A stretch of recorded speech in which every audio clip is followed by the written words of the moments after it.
Right. I guess why don't we start then? Hopefully Tony will be able to join us. So I know there was the email from, when was it? 3 days ago that listed it had a updated version of the spreadsheet, the budget spreadsheet, and it indicated a number of proposed changes. So that's one thing I think we're gonna have to go through today. And then there were some open issues from the last time we still need to revisit. I don't know, where do we want to start? Any Mike, suggestions? could I interrupt for a second? I Sure. don't think that was sent to me. Could somebody send it? And maybe I can take a look at it? I can send it, hang on.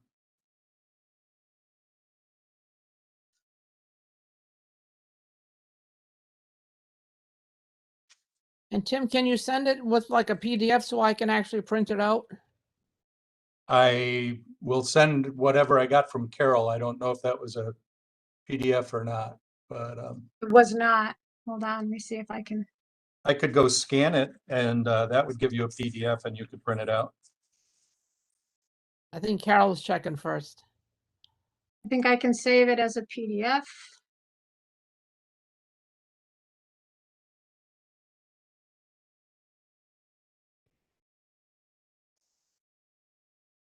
Yep.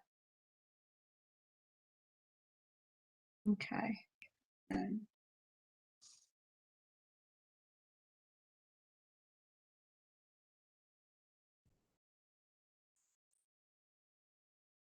right, I'll send it to Barbara. Find it.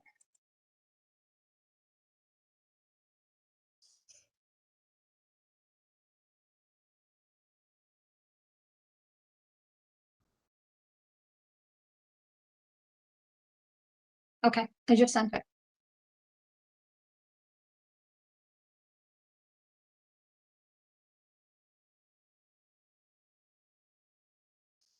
Barb, let us know if you got that. Nothing's come through yet.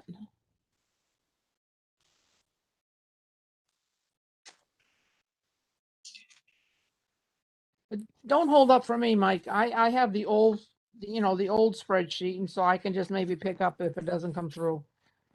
Okay, so where do we want to start? Why don't we start at the top again and just work our way down some that we won't have to discuss? But then we can pick up the ones that, so we don't miss any rather than jumping around. At least that's the way my brain works anyway. All right. Okay, so I think the first item coming down, starting with revenues, we were okay with tax levy. First one is the interest. I did get an estimate from Jim Ferranda. $3,000 is probably, pretty accurate. He's thinking he has not purchased all of the, he thinks he's going to have a hybrid between the some CDs and then he'll fill in with treasury notes. But he did a projection and he's saying, being conservative, 3,000 is probably accurate. So pretty close to where we were last year or this current year. Okay. So That's about 1%. So he's doing a great job in this market, yeah, he's hustling. So unless anyone has objections on that, we'll leave that as at 3,000. Seems fine. Okay. I think we were set. We discussed fines, I think. I think we're okay with doing the 2,500 on those. The next one down was fee for copy services. I did get, no, that's not, I find exact numbers from Sean.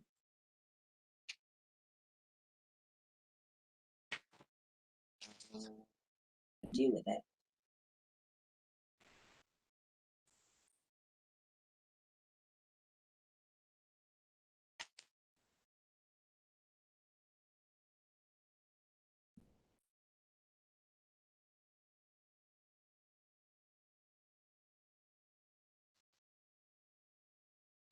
I can't find my exact numbers, but I think the $1,000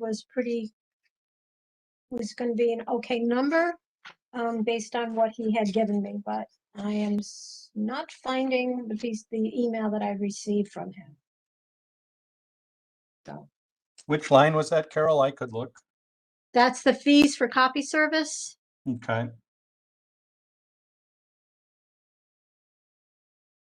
He had sent me an accounting of what number of copies that we actually copy count from the machines. Mhm. I didn't have that email, but I've been talking to Sean and Maria and Beth, and they're seeing an increased demand for photocopying since the doors have opened a little wider. So I think 1,000 is perhaps a little low, but certainly a safe estimate, I'd say from my perspective. That seems fine to me. Again, you earn more, then that's fine. Okay, that was really it on the revenue. I think we were okay with the revenue. Going down to expenses. I think we were fine with materials, programming, supplies, volunteer recognition, HR services.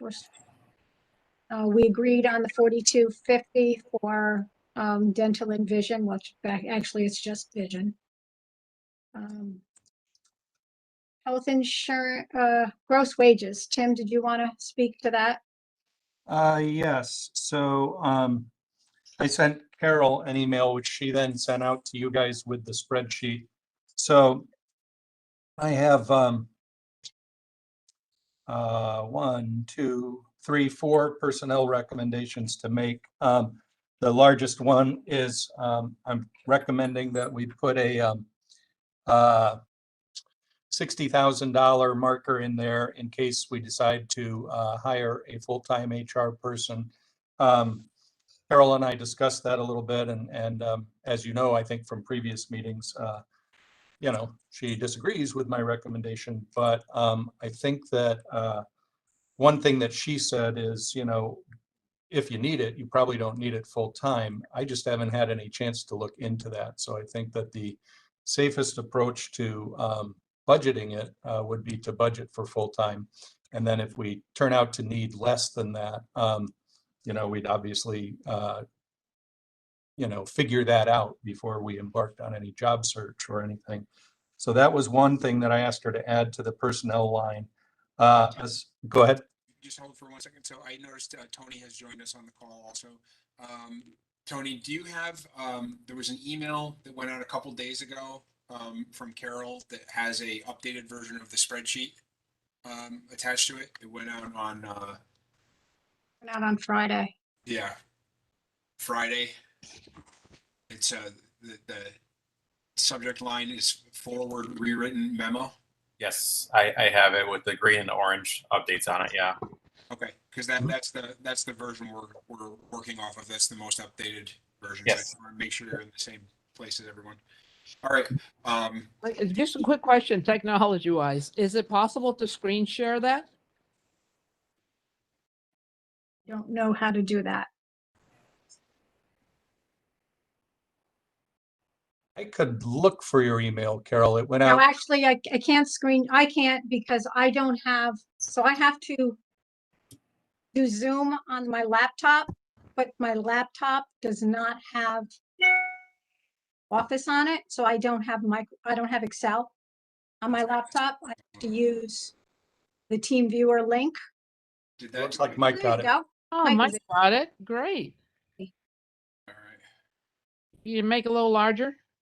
Yeah, just I'm not figuring that out. So I can zoom in on.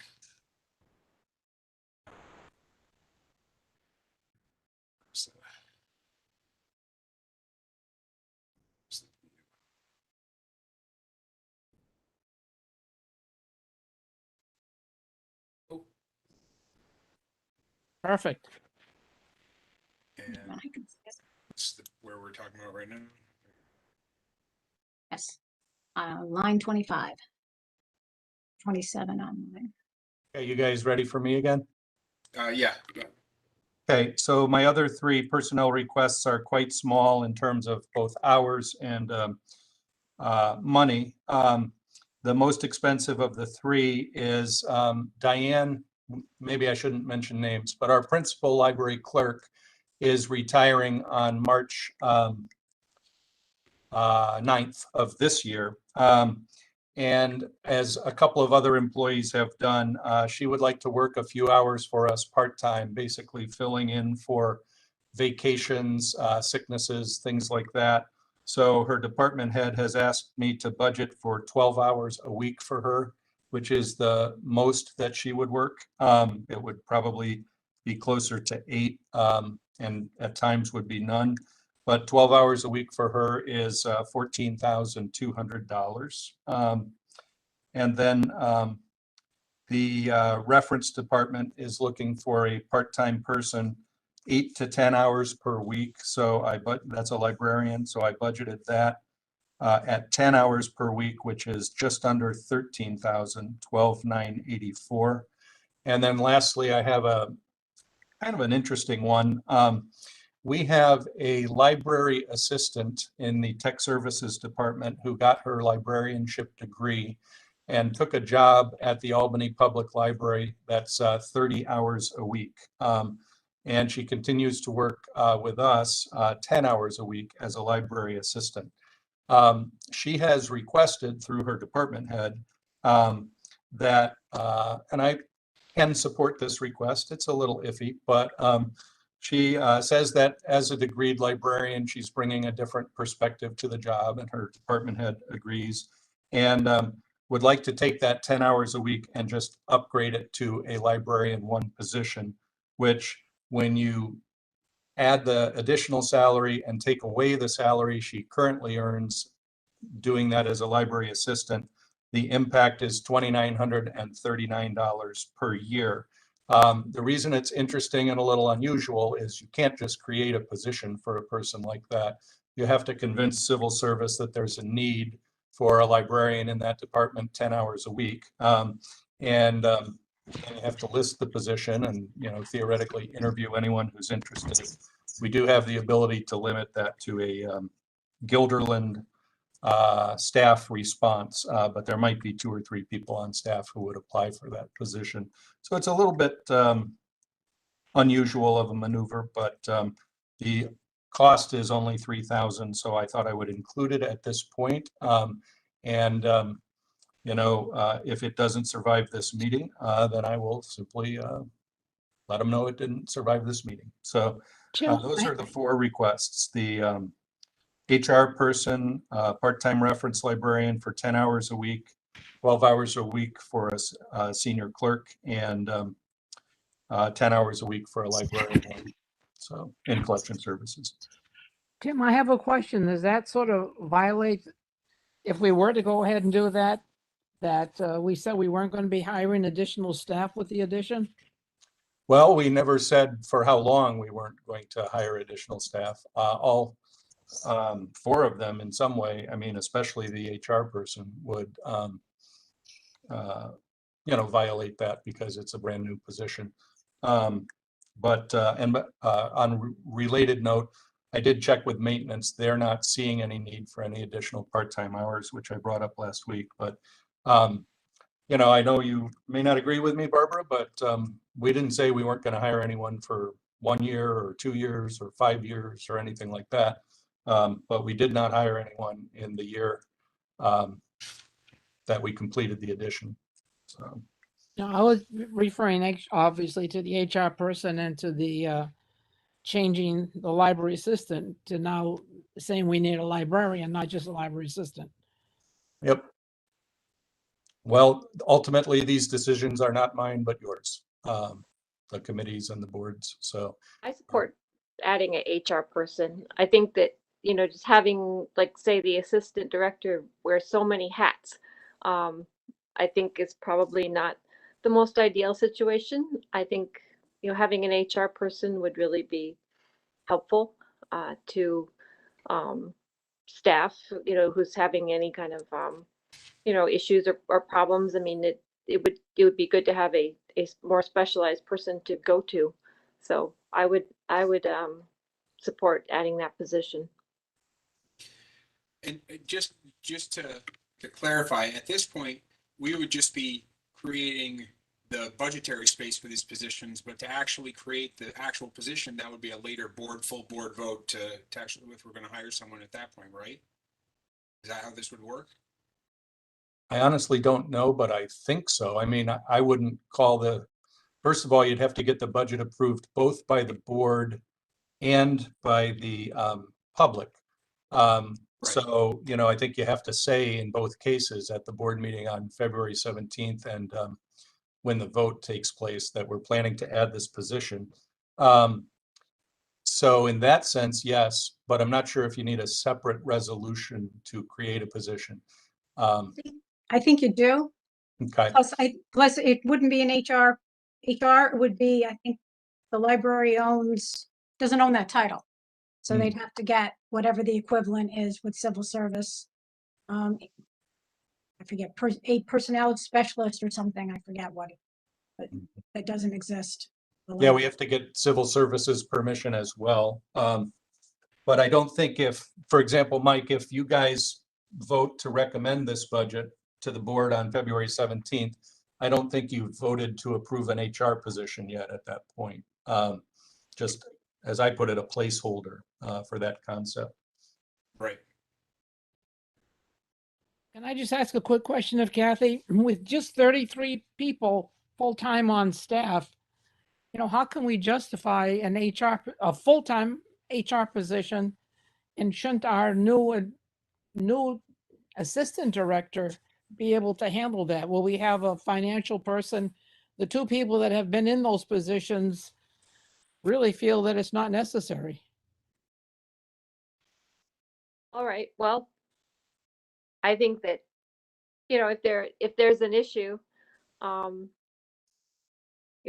do the employees go? I mean, if there's the assistant director is quite busy doing other work, so I really don't know. I think that there is a justification for an HR person. I don't know if they need a full-time person or not. But I think it's worth budgeting for and thinking about, and whatever civil service and whatever the position is called. I think it's worth thinking about, and it's worth budgeting for that position, and thinking about whether we need to hire an additional person.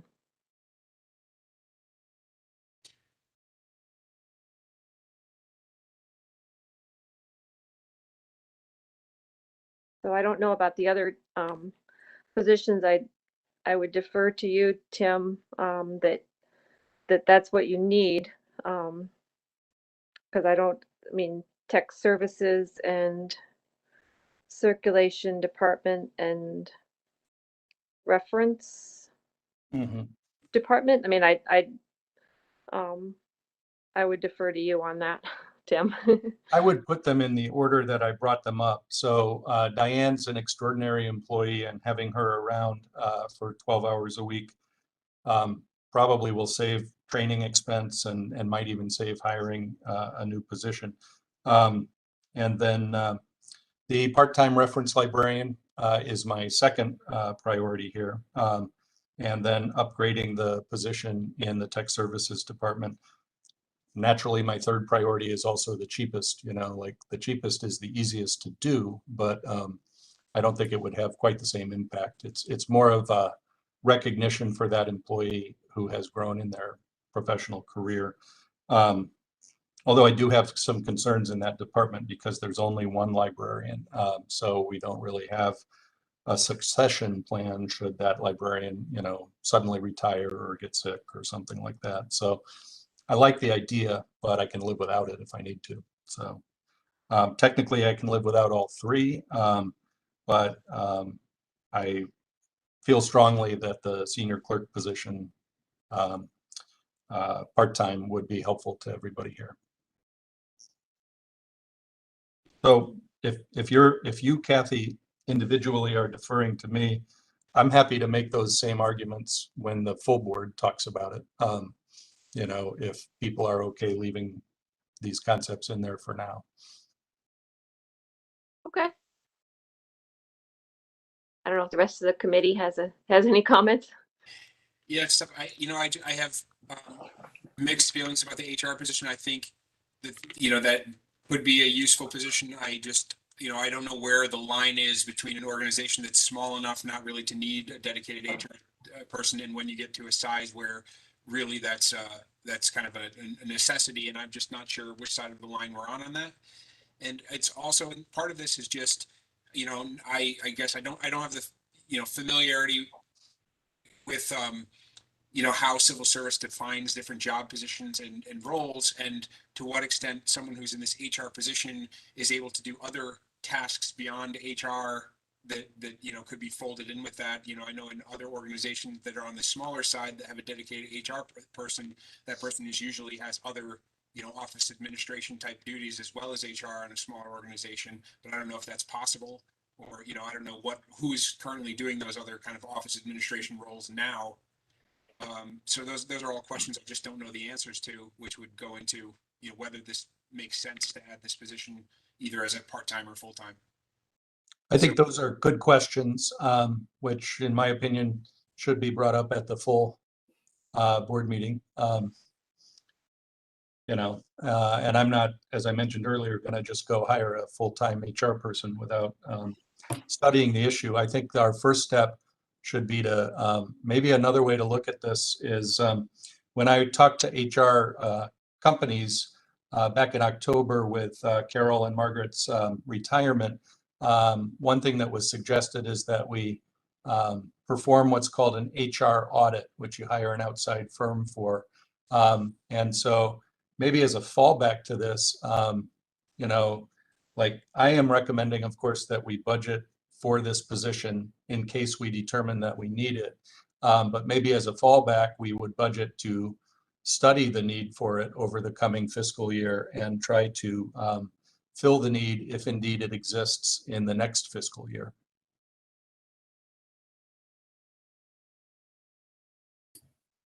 I think it needs more discussion also. I'm not against it, and I think having HR is good. I think employees need to have somebody they can go to is dedicated just for that.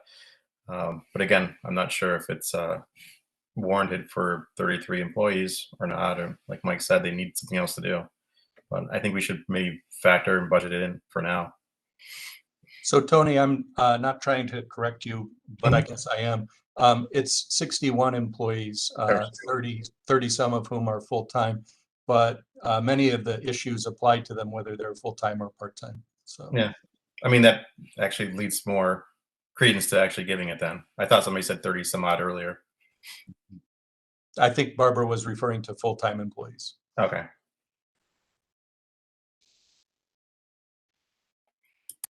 I mean, I'd be, at least for now, I'd be fine with, budgeting this in, and then we can, raise this and discuss at the full board. And yeah, I think before we, actually approve hiring someone for that position, I would want just more information along the lines I, said earlier, but for now, I guess budgeting that it makes sense. And one of the ironies is without an assistant director and a fiscal officer, I haven't had time to study the issue. So I did have a 1-hour discussion with one of our new trustees, Alish Melchiad, who works in HR. I just called to your attention that she's an HR person. So, if you want to chat with her in advance of a board meeting, or, I would encourage her to speak on the subject at the board meeting. Recognizing, of course, that while she has experience in HR, she does not yet have much of any experience at the library,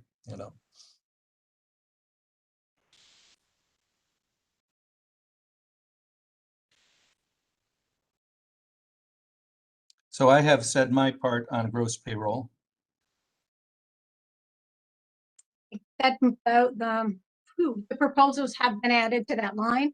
So the number you're looking at does include the increases that Tim just outlined. Okay. So, I guess we can move. We had agreed on the 200,000 for health insurance.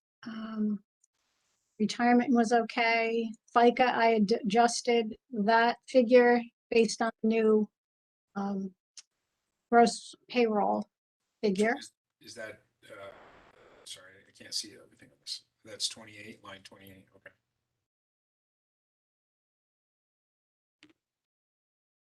okay. Jumping down, so the other ones we were fine with, all of the ones in between. Telephone was fine. Equipment, that was all right.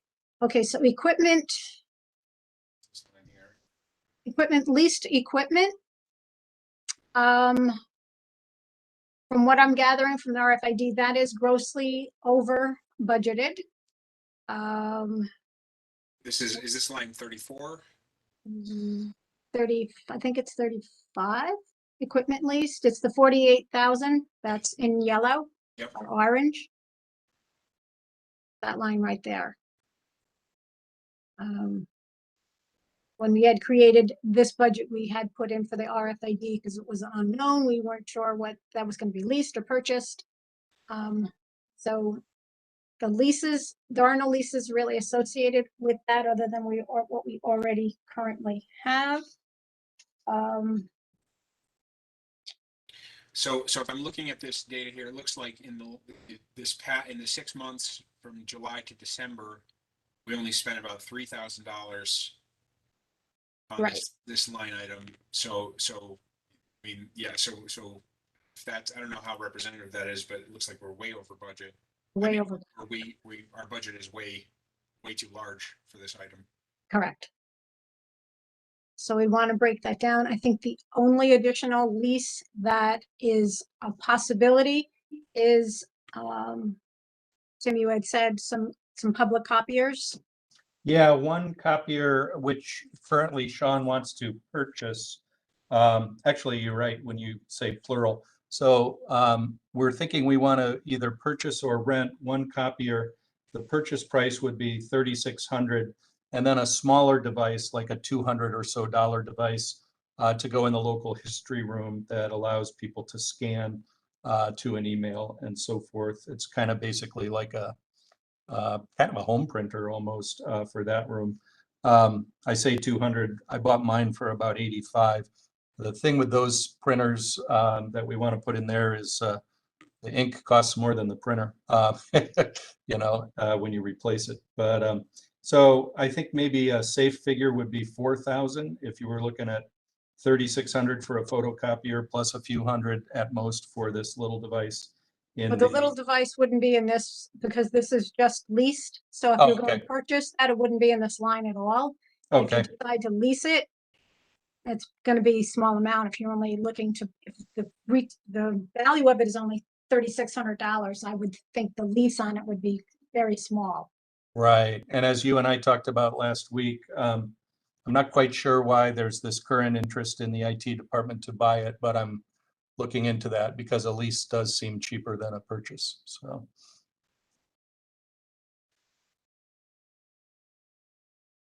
So, I mean, I think if you were to bring this line down to 10,000, you would probably still have money left over.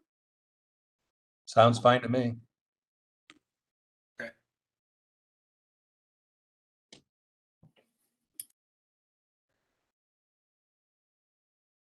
Okay. So let me move it down.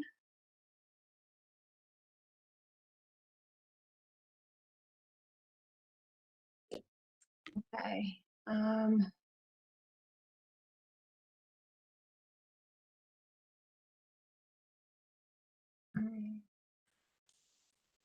Well, most of the other lines we were good with. You did agree to this 15,000 for staff development. UHLS, we had just at the beginning of this, Tim and I spoke a second about it. currently, based on the anticipated expense for this current fiscal year would be approximately $40,000. So if you added 5% onto that would be 2,000. So if we increase that to, or decrease it down to 42,000, I think you're fine for UHLS. I agree. Okay.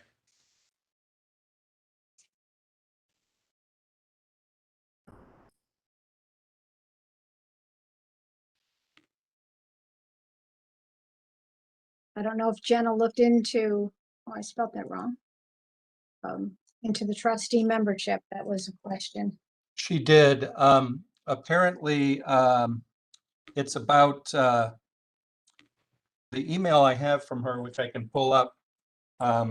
She seems to think that the Library Trustee Association is about $350 to join on behalf of all the trustees, but I'll pull up the email just to verify, and we can come back to that if you'd like. Okay. Building maintenance, computer parts, and so we flip-flopped the computer parts and supplies and technology software budget-wise. With a slight increase, so I think net we're probably we're at 62.5 and 45. So we raised it about 20,000 between the gross over the two lines. So computer parts and supplies would be at 15,000. Technology software would be 47,500. And that's where some of that RFID comes into place. There are some software and things that need to be agreements and whatnot, software agreements for there. So that's where that's getting sort of taken out of that 48,000 and put into this line here. So 47.5, I think, is a pretty accurate, unless you want to round it up to 48. Everybody has different ideas of how they like to see numbers. But as long as we keep it about between the two lines, 62, 63,000, we should be fine.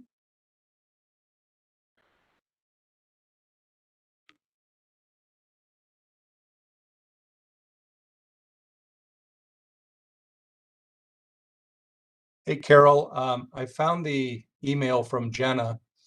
It says, when we renewed the membership last year, we did not add something called the LTA rider to the bill. It would cost an extra $300. So I don't know, I know what $300 is, but I don't know what the overall cost is, although I'm looking at her attachment now to try to figure that out. Oh, okay, so it's an extra $300 to the NYLA membership, which appears, I think, elsewhere in the budget. So the cost of the Library Trustee Association is $300, which I would vote for. The NYLA would be in this line item. Oh, okay. So it's Yep. already included in that 3,000. So if you want to increase it by 500 to accommodate the trustee membership.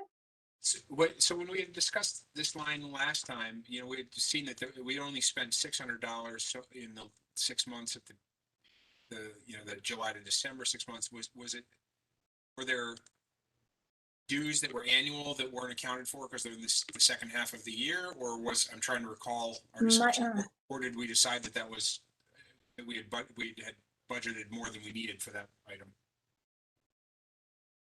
One thing I could share there as I look up the email again, because I had already closed it, is NYLA was in crisis last year because they ousted their executive director and more than half of their board resigned on the same day. So they took about a half a year to get back on their feet, and they may have not billed us yet, but I'm looking at the paperwork again, and our membership expires on May 31st of this year.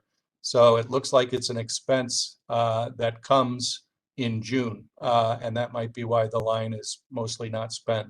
Does that make sense, Carol? Yes, I'm just looking now to see what we. So it looks like we paid them before they fell apart, and now we need to pay them again now that they've rebuilt. So for the fiscal year 2021 that ended June 30th, 2021, the total expense for that line item was only $1,290. And right now we're at 828. We picked up, so no, it's there. Oh. Guilderland Chamber.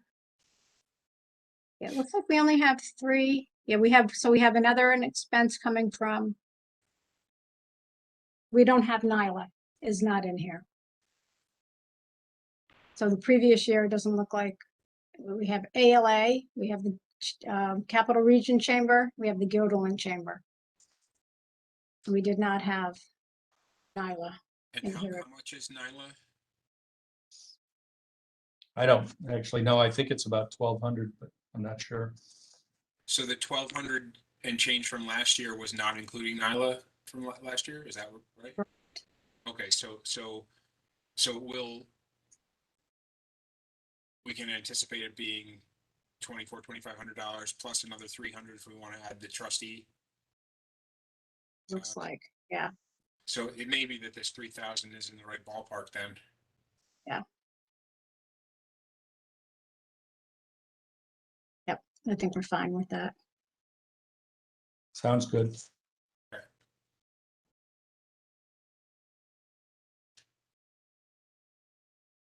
Okay. Software is fine. Building improvement. Utilities, I did look at that. I increased it by $5,000. Looking at the gas and electric, he counts for about 80%, 80 to 85% of the budgeted expense. Gas is obviously the difference, either 12 to 15%. We did see an increase for this current period, billing period, of about 50%. So it jumped up. So that's pretty indicative of what's going to happen for the winter based on the larger space and the gas fireplace and all of that. The good thing And is gas and electric are both going up, right? Although our rates are guaranteed. we're guaranteed for 3 years on those rates. So we're safe on the rates. So even with that increase, because gas is such a small part of that expense, it's, 20%. I just increased it by 5,000, which Okay. it should be fine. We only budgeted $10,000 for gas as it was, so I increased it by 50% and it's up to 15. Well, it's a small number.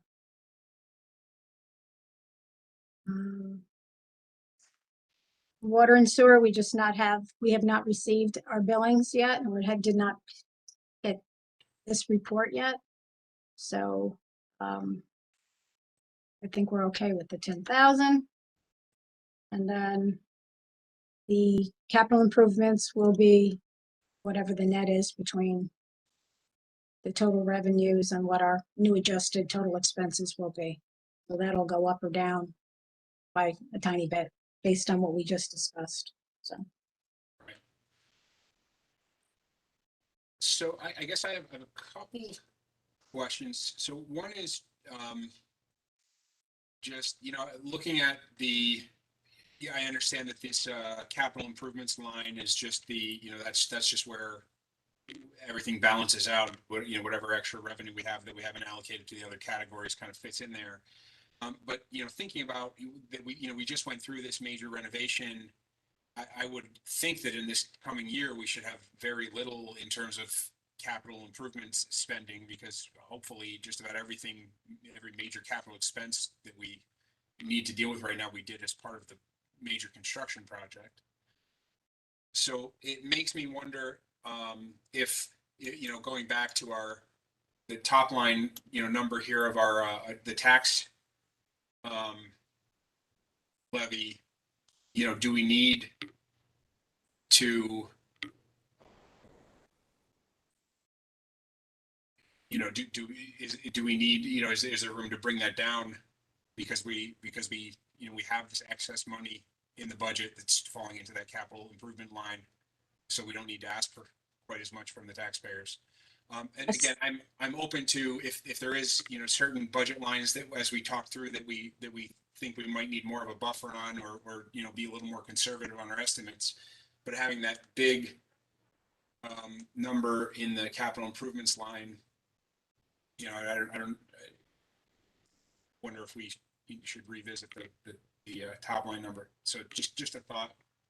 Yeah, the only two factors that you still need to keep in mind is that not everything in the library was part of the renovation. So there are still older heat pumps and things of that nature that may need to be done.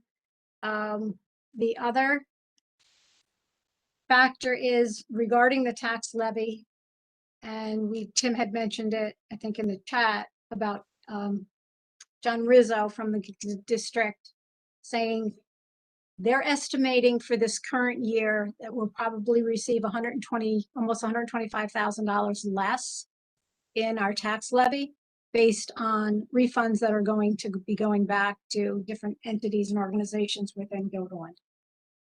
There's no way of knowing what will happen in the budget year you're discussing right now, but that's always a possibility that you will not receive the entire amount, even though if it's, it'll get passed and we're approved for it. But if refunds go back and there's not all of that money to disperse by the town, then we won't receive all of the tax levy that we're budgeting. Right. So just two other considerations. So I just want to add that I generally would support that point of view, Mike, that, there should not be a lot of capital improvement needs in at least the several years coming up. I'm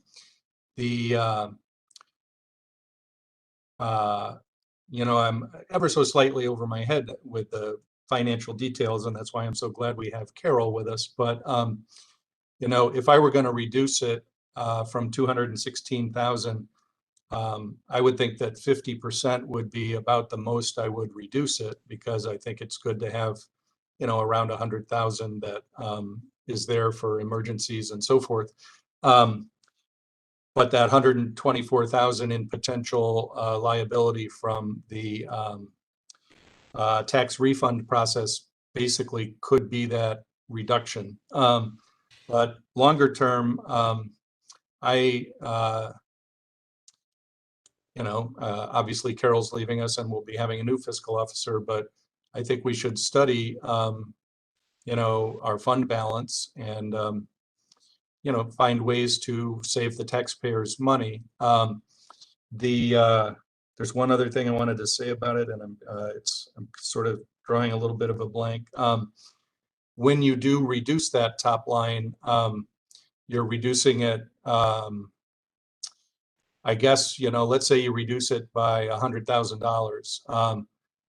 In a sense, you're reducing every year's budget in the future by $100,000, because there's no way to go higher than 2% over the current year's spending.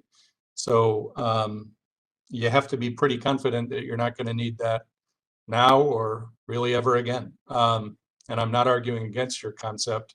It's just if you reduce it, then, like you reduce from 4 million to 3.9, then next year you're 3.9 plus 2%, is my understanding.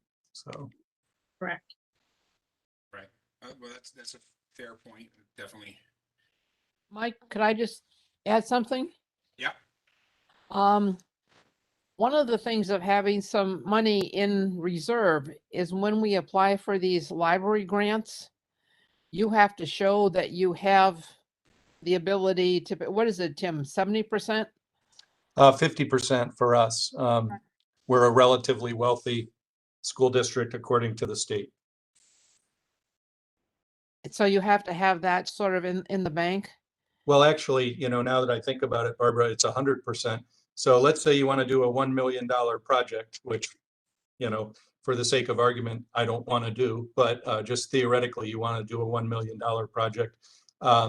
You have to show that you have $1 million to pay for it before you can apply to get up to 50% of that reimbursed. So the 50 is how much we can be reimbursed as a percentage. And if we were in a poorer school district, it can go up to 75 and in some extreme cases 90. But we don't look to be getting out of the 50% territory anytime soon. And of course, it would be a bad thing if we were, because it would mean that our area was not as economically healthy as it is. But you have to show on paper that you've got a way to pay for the entire thing, which is really weird when you compare it to the concepts of fund balance, you know, because if you've got $1 million on hand, you've got 25% of our annual budget.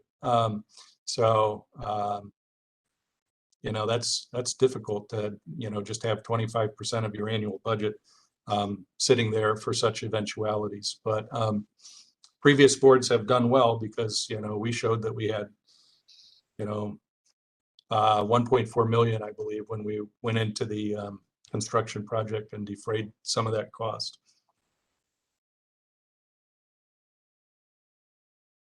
It's really why some libraries that don't have prudent board fiscal management can't do their construction projects because they just can't come up with enough cash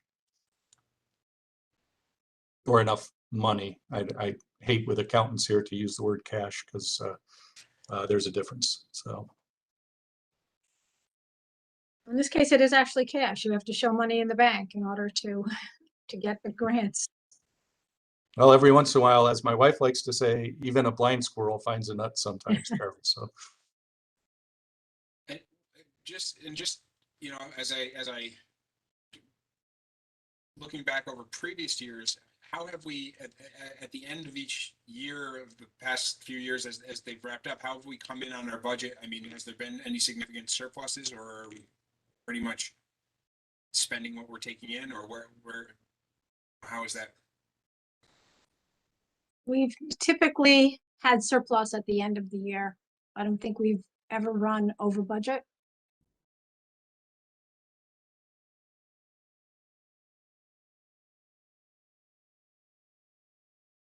I think you're correct, Carol. I don't ever remember, you know, going over budget.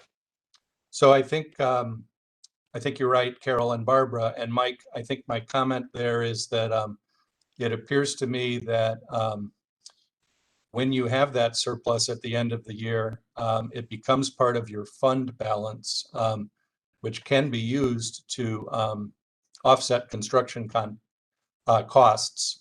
But I just wonder if, you know, at some point in the next couple of years, if not this year, maybe we can figure out a way to, you know, in addition to lowering the top number, Mike, my understanding is there's other ways that you could use your fund balance to benefit your community. You know, lowering the top number is a positive in the sense that you're cutting taxes, but it's a negative in the sense that you're cutting them permanently because of the 2% tax cap. But there's two other ways that you can return that money to the community. And I'm hazy on one of them, but the other is a direct payment back to the taxpayers, prorated according to what they paid. The problem with that method is it costs a lot of money to write everybody a check. And there's significant administrative work with it as well. I don't know if Carol, David, or Barbara have any experience with that, because I think there's a third way, but I can't quite remember what that would be. Do you know what kind of a fund balance we have right now? You know, like what did we carry over from the last year that finished? Looks like Carol's looking that up. But I believe it would, while she looks it up, I believe it would be accurate to say that what we've done with it under board leadership for the 8 years I've been here is put it into the construction project. So. And I completely understand the concern that we don't want to hamstring ourselves in the future by, cutting the tax rate such that, permanently reducing the amount we're taking in. And then when we need the money a few years down the line, there's only so, I fully understand that concern. It makes me a little uneasy to be, asking the taxpayers to turn over a whole bunch of money that we actually don't have any planned use for. And it's just, that we know is just going to be, extra or not know, but expect to be money that we don't actually have a dedicated use for. So in 2021, the year we just finished, we ended the year with a net of 383,727 approximately in surplus That was for that 1 year, or was that for that year. for that year? Okay. Yeah. And so that year over year, those surpluses go into the fund, and then you use that was used to help to finance the construction when big project rolled around. That's the idea. Correct. Harold, do you happen to know the rules on, that money? That's as of June 30th, 2021, right? Correct. So it went into the fund balance. Do you know if it's gone into the construction project or if it's just sitting in the fund balance? Well, it's sitting in it. Some of it is cash, some is not cash. I mean, the cash is just sitting, and that's what we've been paying our bills with. Okay. That answers the question.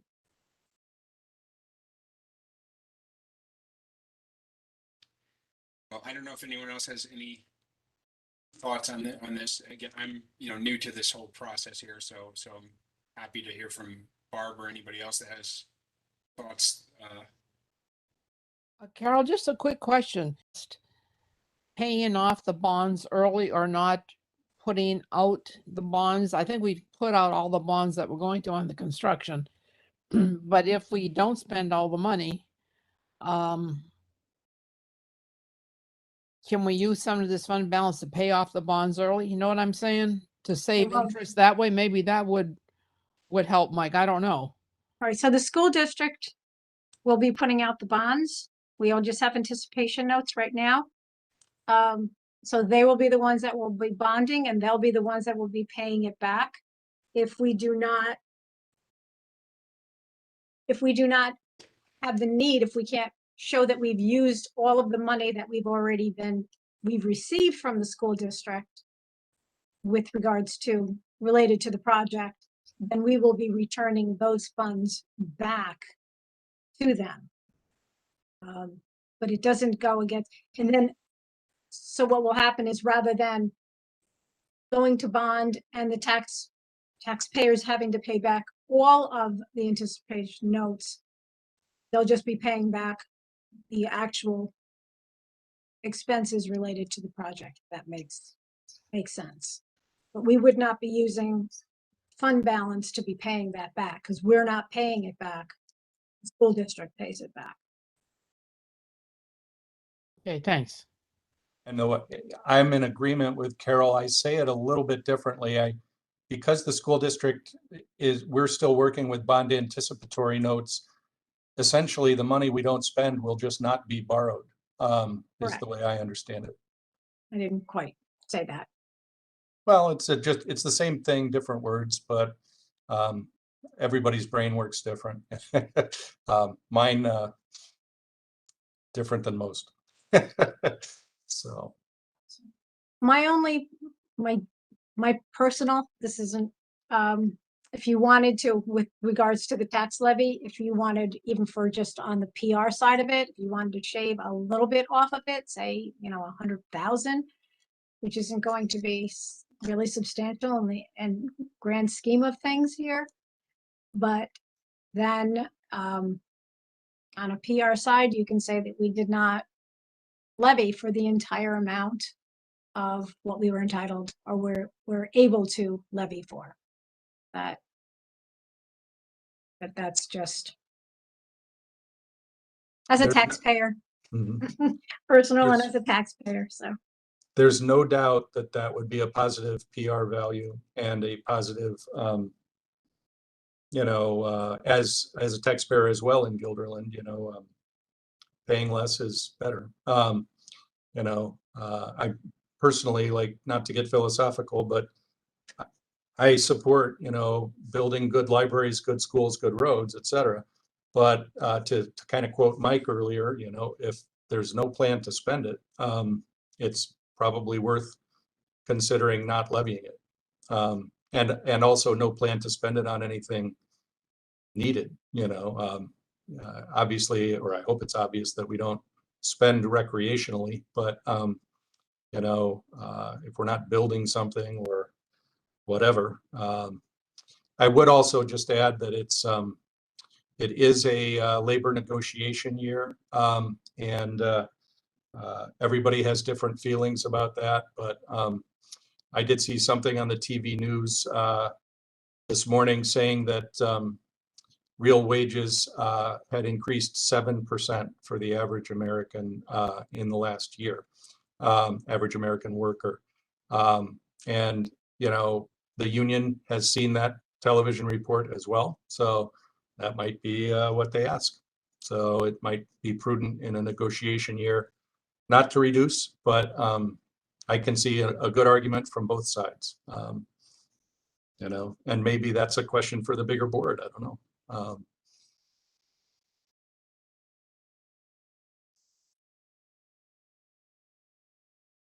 Although, if I understand the way the board is supposed to do its work correctly, I think the board members on this committee are supposed to make a recommendation on the budget. Now, the budget is obviously, from a fiduciary point of view, obviously the most important thing board members vote on in any given year. So even if you recommended this budget, I would expect other board members to ask the same questions that have been asked at this meeting.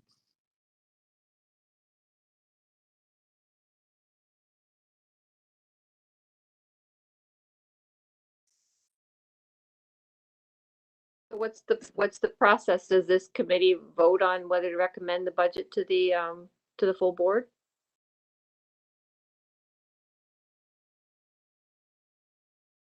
I would Yes, think that's so. usually what happens. Yeah.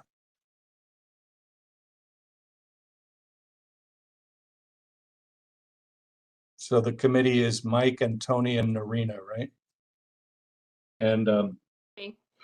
oh, sorry, Kathy. I'm actually still on the committee. I just looked that up. Yeah, I was Yep. thinking of you as board president, so. Yes, I'm wearing two hats. I'm also on the committee. So, yeah, I mean, I don't know where, what people think.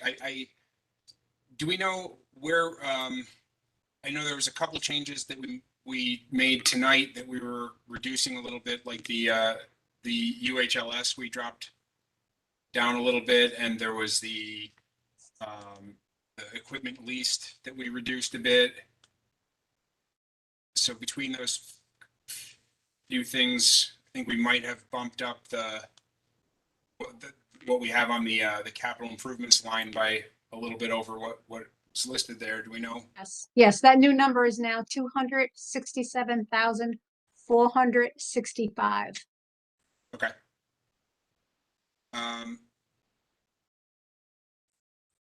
I don't know. I'm interested to hear what the other, board members think about it. I mean, I guess we could go with what we have right here. And, that gives us that, I guess, we would anticipate that we're not going to spend anywhere near that on the capital improvement line. And we should have a decent surplus at the end of this year that'll go into the fund for future projects and such. Or we could consider knocking something off the line, the tax levy, recognizing that does, reduce, the subsequent years if we're, held to the 2% each year. Yeah, I mean, it seems like if we have a number right now, if it's, what is it, 260 something, you said? In the capital improvements line? Hold on, I just jumped over. It's 267,465. Now, going back to the tax levy, Yeah. that figure of 4,164,000 is actually a little higher than 2%. So as I explained, probably in our first meeting, I don't know if you remember, there is a formula that you use. It's first based on your tax growth factor, and then there's a tax levy growth factor that is then factored into the second part of the calculation. So overall, the increase, the 4,164,000 represents a 2.69% increase over the current tax levy amount. If you wanted to go strictly on a 2% over what we levied for the current fiscal year, it would be $4,136,139. And my personal take on that is that that sounds very doable. And it doesn't sound like going from 2.69% to 2% doesn't sound to me like it's got a lot of PR value if you state it that way. But if you simply say, we could have levied an additional, 40,000 or whatever the difference is, that carries a little bit more impact. We did not levy for the maximum allowable, is a good line to have in a budget message. So, And that would bring down the capital improvements line to $139,339.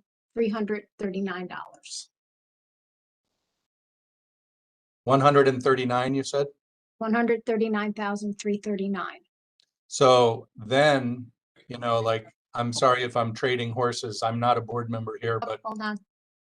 I have one, just double checking my number and it's wrong. So let me go back. yeah. I'm not a math whiz, but I was going to say I'd rather cut 100,000 than cut 130. It's a rounder figure. And Well, Not even that much. another possibility, and I don't, is if right now we've got 260 something thousand in the capital improvements line. If we could actually chop 109,000 off of the current the tax levy, and that would put us to the exact amount that we levied last year with no increase, and that would still leave us with 150 something in the capital improvement line. So just let me give you back the numbers. So if I changed the tax levy amount to just flat 2%, Yep. that changes the capital improvement number to 239,339. Right.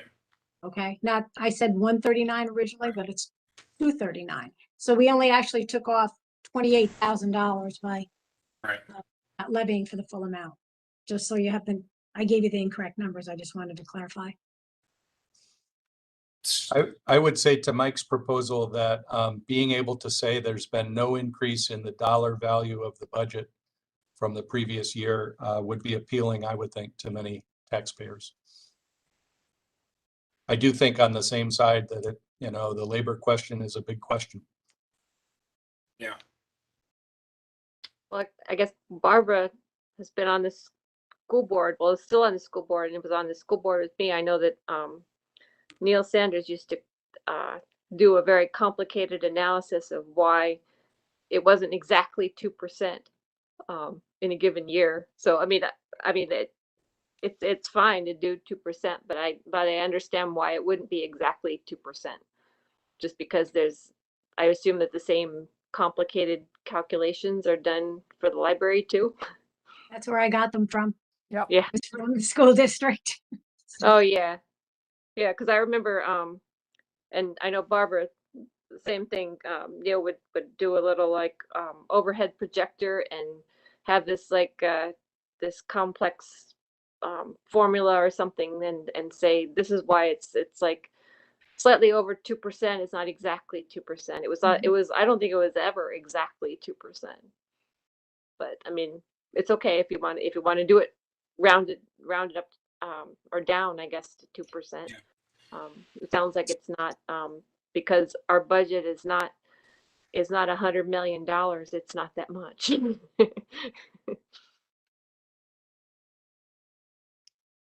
You know, we had this discussion at the school board a couple of years ago, and Neil, because of this strange setup that the state has, and it basically, I think Tim sort of summed it up by saying, if you try to do something good, you penalize the taxpayers of the future because of the fact that you're basing it now on, you know, a lower budget. So they really don't help the taxpayer with their formula. But you know, if we could reduce that top line to last year's levy, that would be fabulous. But you just don't want to get in a hole.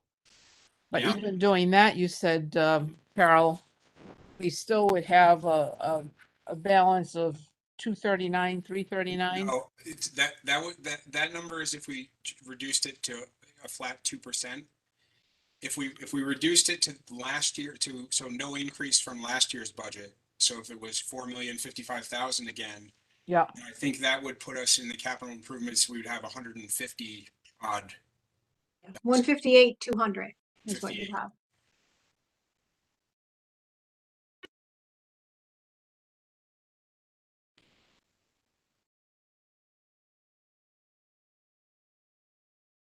So again, I mean, you know, just looking at this 1 year in isolation, I think it would be great to be able to say to the taxpayers, we're not increasing the tax levy from last year.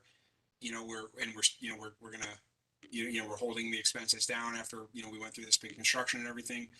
But there is the point that, you know, that was made and that Barb just, you know, said again about, you know, potentially, you know, that just decreases, you know, in future years, the available, you know, amount that we could potentially increase our budget.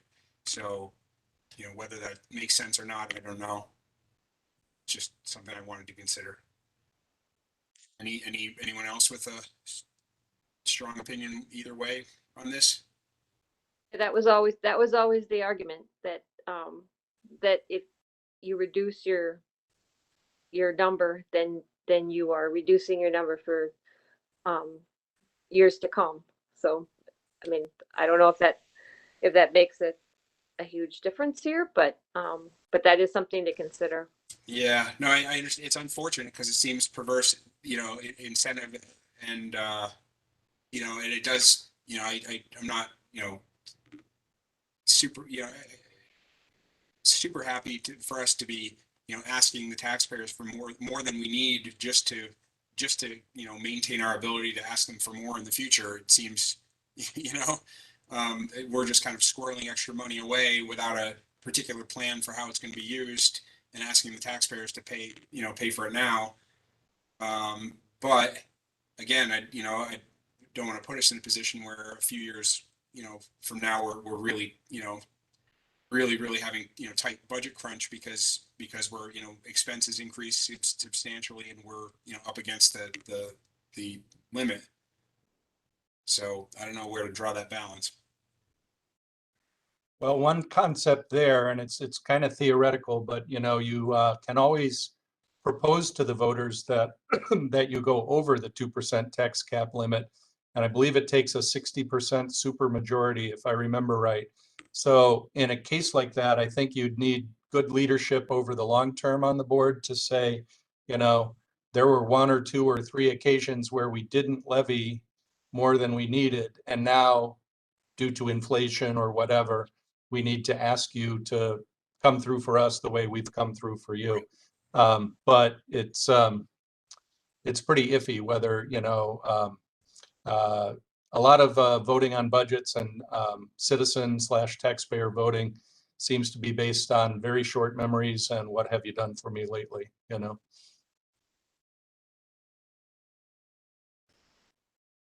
Well, is there support then for leaving the number as is as opposed to reducing it? I don't know. Do the other members of the committee have any thoughts? I don't know, Norina or Tony, anybody have any feelings either way on this? Hi, it's Norina. I think, I mean, if you're going to reduce it, the 2% makes sense. The remaining at the same amount as we were last year is a little arbitrary. and maybe perhaps you don't even remember that. So I would, if we're reducing it, I would stay at 2%.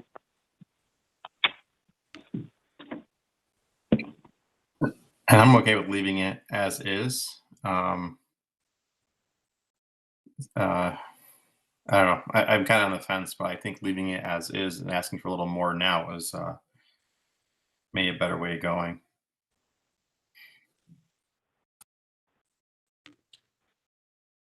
I'd support that. All I right. guess I would say that whatever this committee decides to do, I'm not going to say anything in the board meeting, but it's just my my gut feeling that the range of options that this group is presenting will probably come up again at the full board, you know? Right.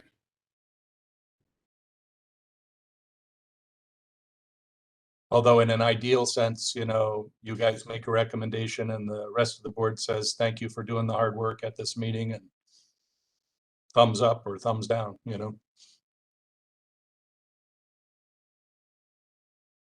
Tim, I don't think it's ever happened that way. There's always been questions.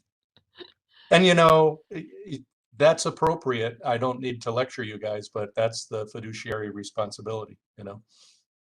Yeah.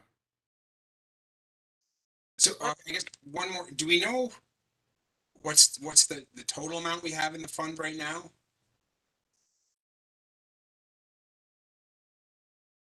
Yeah. Can tell you in a second.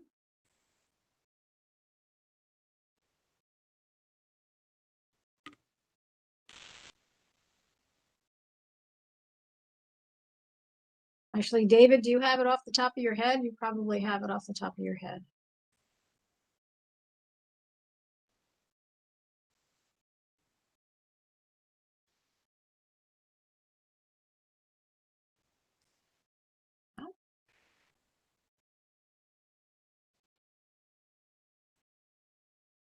David, if you do have it, you're muted.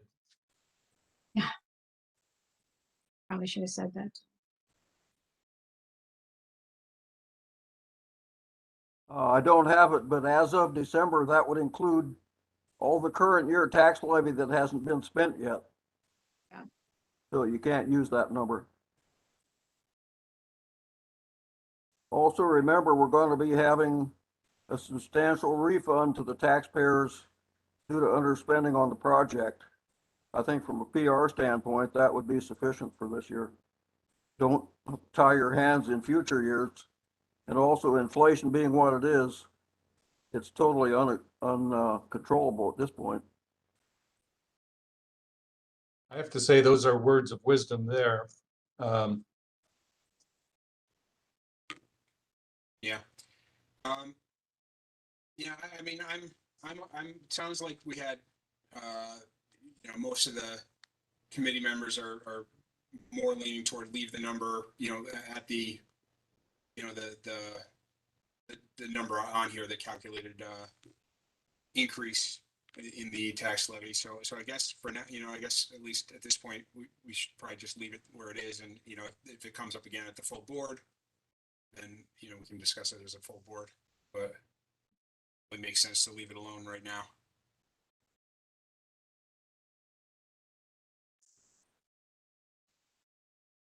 I'm certainly fine with that. And I'm not that I need to be, I'm fine with whatever decision you make. So, I'm fine with keeping the numbers as they are and recommending that to the board, and then having the board ask questions about the budget as they see fit. All right. Is there anything else we need to discuss today while we're meeting? so I do have a quick question about that. The board meeting is on the 17th. And so I think the cleanest thing to do would be to have Jenna include this current version of the projected or proposed budget in the board packet that should go out this Thursday. But of course, we could send it out earlier if we would like the other board members to have the benefit of a few extra days to look at it. Either way. Yeah, I think as long as, did, there was nothing else that we still had open that we needed to figure out, right? I mean, we pretty much, I think everything has been addressed. yeah, so nothing's gonna change between now and Thursday, so I think we might as well just send it to the whole board. Now, you know, if everything is set, we might as well send it and give people as much time as we can, and then, you know, we can include it in the packet as well, but, you know, if we can give them a couple extra days, why not? Okay. Sure. Now, Well- Carol, do you have a couple changes you need to make based on today's meeting? Yeah, so I'll make those changes and then I'll send a PDF to Jenna and then I'll have Jenna both include it in the board packet and then send it to the entire board. She has the proper email addresses for everybody that should be getting it. Yep. And we've added our 2 new trustees to that, even though they're not sworn in yet. But I think it's personally fair to give them the same look at the budget that you guys are getting. I think that is a good idea, since by the time we vote on it, they're going to be members of the board. So True, true. All right, That's then what- I'll send this that- off to Jeff. Thank you. As with any vote, an informed electorate is the best kind. So, right. okay, I'm good. Thanks, everybody. All right, thank you. Meetings All adjourned. right, thanks, everyone. You. Thank you.